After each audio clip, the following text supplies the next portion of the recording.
A couple people asked me to post some videos and slow-mo some of my 360s. And before I do that, I wanted to kind of give you some basic information regarding 360s. So before we even start with the actual 360 itself, let's think about, getting the right surfboard, getting the right fin set up. And you want to take a very systematic approach to this rather than just going out there and trying to do 360s.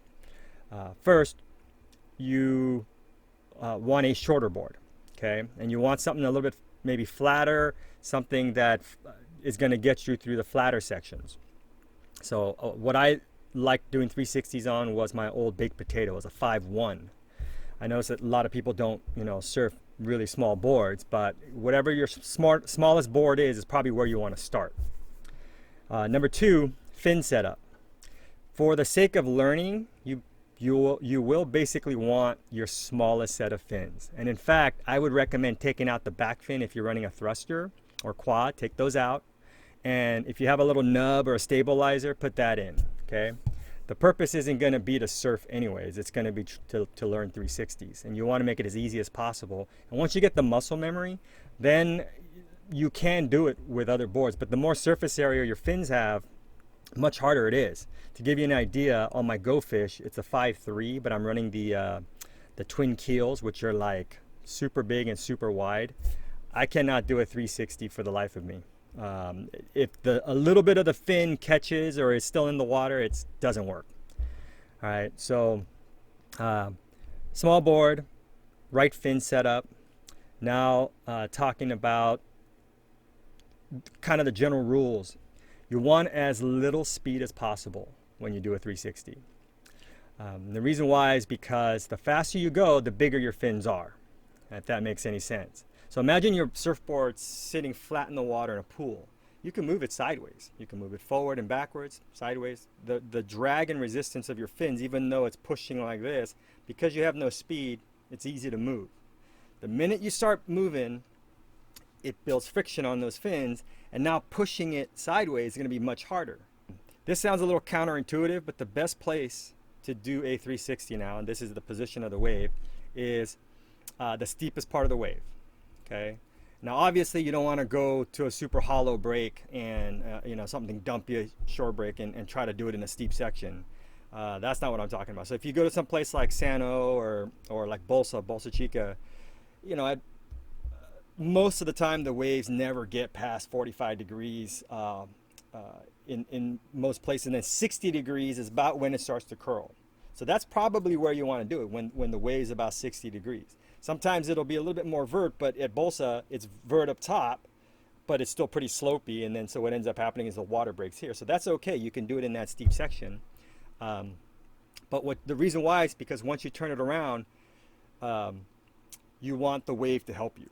All right, and so this is the last part of it. A lot of people sit there and try to do 360s. You have to, if you simplify it, what you're really trying to do is a 180. If you can get your board 180, the other 180 to complete your 360 is all wave.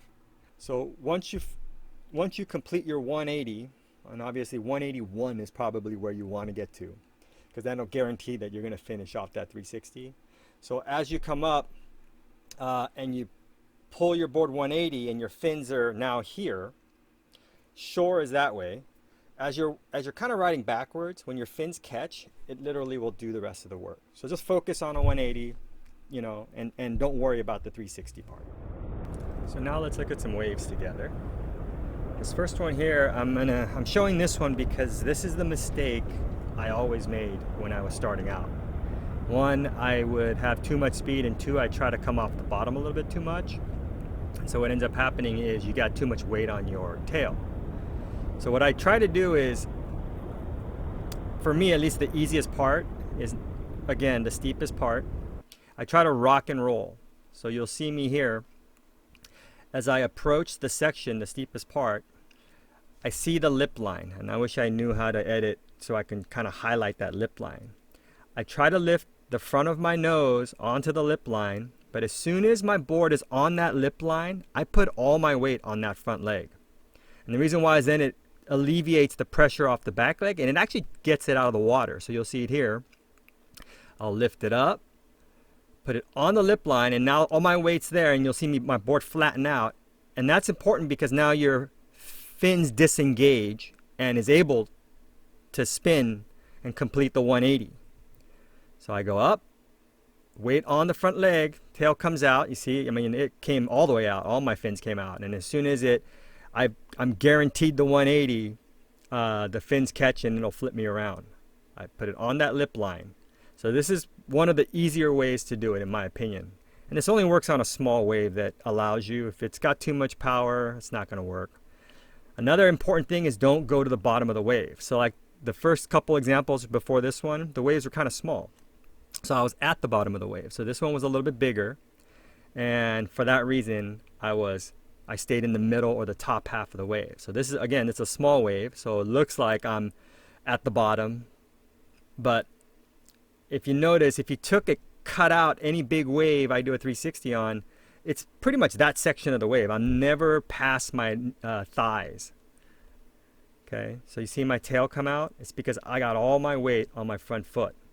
So I'm pivoting onto that lip section right here as I come up. I got a little bit of weight on the back, not a lot. I place my board on top, and then all my weight goes to the front of the board. Disengages the fins, and then the wave does the rest. I don't really know the technicals of what happens. So this is my favorite, and the reason why is because I love flat 360s. They feel the best. So it's up there, and all my weight now is on the back, on the front, and that allows the board to stay flat. I'll notice that people that do it incorrectly, they're kind of wheeling still, and so they got too much of their weight on the back. So here I'm kind of relaxing, and I slowed it down a lot, and you'll see, I see the lip line, and I just literally place the front of my board onto that lip line. All my weight goes to the front, board flattens out, back fins catch, spins me around. All right, I hope you enjoyed the video, and I hope you get something out of it. There are several different types of ways to do a 360. Sorry, I'm breathing heavy because I had to do something. But what I'm showing you, I believe, is the easiest way to do a 360. You know, there are carving 360s, down the line kind of sliding over the top 360s, a lot of different ways to do it. But the more speed you have, the more advanced it is. So it's better to start where I'm kind of teaching you, and you know, you could use 360s as kind of a way to show off a maneuver or stalling. So there's a lot of purposes for that. I hope you enjoyed the video. Do me a favor, like and subscribe. I would try to give you some dry land exercises, but I just tried it and it was painful. I haven't skated in like 10 years, probably more than that. I'm just lying to myself. It's probably been like 20 years. And I fell a couple times, so I thought, you know what, that's a liability. I'm not gonna make you guys do it because I can't even do it. And I used to be a pretty good skater. All right, have a good one. Till next time.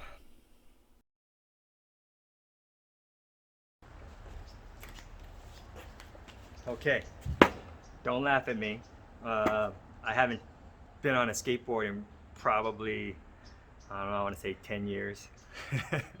I used to skate a lot, in fact. I used to love ramp and doing all that. I broke my leg, and then that kind of ended my desire to keep skating.